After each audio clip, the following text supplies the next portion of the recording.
Hello there, it's Jay here from Jay's Vintage Junk, and today I thought we'd have a look at another piece of my vintage junk that isn't computer related, and that's this. Now this is called Lola, and Lola is a 1972 short wheelbase Series 3 Land Rover. I've owned this for quite a number of years, probably about 8 or 9 years now. I bought it off a friend of mine. He run it for a couple of years, and then the head gasket on the engine blew, and he didn't have the money, the funds to repair it, and he couldn't do it himself. So he sold it to me for I think I paid £600 for it. For at the time, it was actually an absolute bargain. So 72, so it's tax exempt. There's no road tax to pay on it to use it. It cost me about £100 a year to insure it, so apart from that service cost and putting fuel in it, it's a very, very cheap form of transport. Now I must admit I haven't actually used it since 2014 was the last time I had it on the road.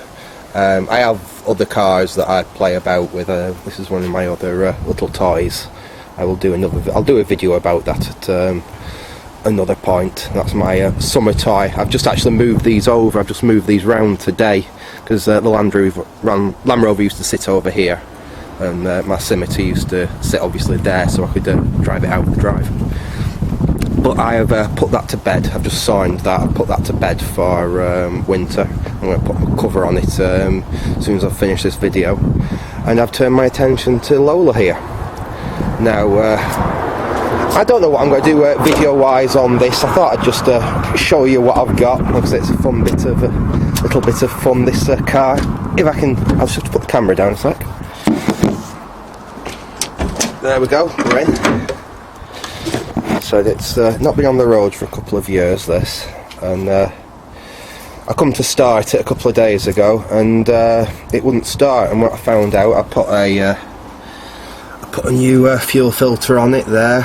It had the carb replaced a couple of years ago because the original carb died. That's a cheap made in, it's either India or Mexico make them now. It's a copy of the original Zenith carburetor. It works okay.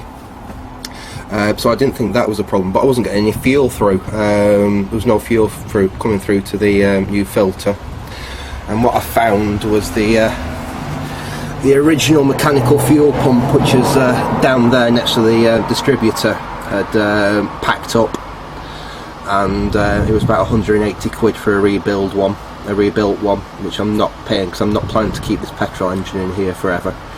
So what I did was I picked that up off eBay. It's a little electric fuel pump designed for early 90s and 110s, petrol 90s and 110s.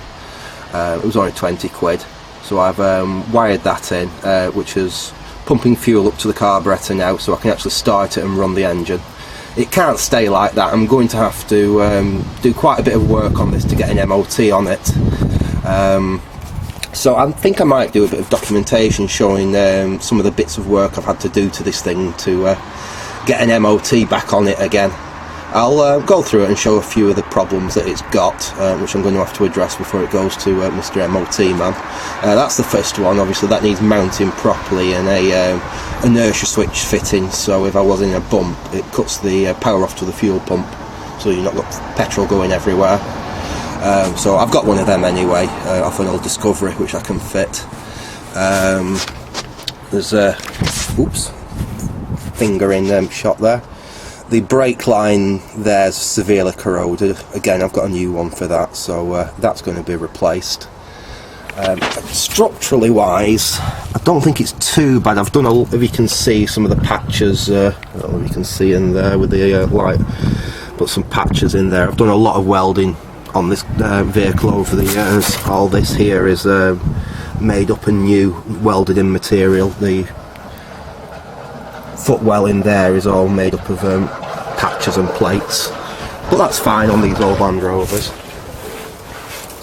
The battery's not really up to the job. It's just one I had in the garage which I charged up and it runs, so that'll need possibly replacing with something a bit more beefy. Let's have a look inside it. Now, It's a bit of a mongrel, this Land Rover now, to be honest. The doors on it aren't actually off one of these Land Rovers. These doors are off a early 90 or a 110. In fact, they're off an old electric board 110. You can even see some of the orange paint coming through there. But what they do allow is they have a proper lock on them, unlike the original series doors, which you could open with a screwdriver, a bent piece of metal, or just about anything. These actually do have a proper lock on them, anti-burst door locks like that. And unlike the series Land Rovers, we actually have wind up and wind down windows. Now they're a bit stiff, they need tidying up again, but yeah, so I have modernised it a little bit over the years. The seats as well, these aren't original series Land Rover seats, these are actually out of a late model Defender. And as we look inside, all the rest of it is pretty standard series Land Rover. Steering wheel, dashboard and everything. Actually has a modern radio in it, MP3 player and what have you. But in here it doesn't look too bad. I haven't found any structural rot on it yet. You can see the footwells look fairly solid. It all looks pretty good in there. It's been used as literally as a junk store for the last 2 years, so I'm going to have to empty all this out and make sure everything's alright in there. It goes into gear and everything okay still. The gearbox isn't great in this, it does jump out of third gear, but I do have a replacement gearbox for it. I won't be fitting that yet, you just have to hold it in third gear every now and again. I can cope with that. But yeah, like I said, I'm going to do a few videos on some of the work I'm going to have to do on this to get it back on the road. Because I've heard we might have a bit of a severe winter this winter, and this is absolute fantastic fun to go play in the snow in. So I thought you'd enjoy that. I'll leave it at that for now, so thanks for watching and goodbye.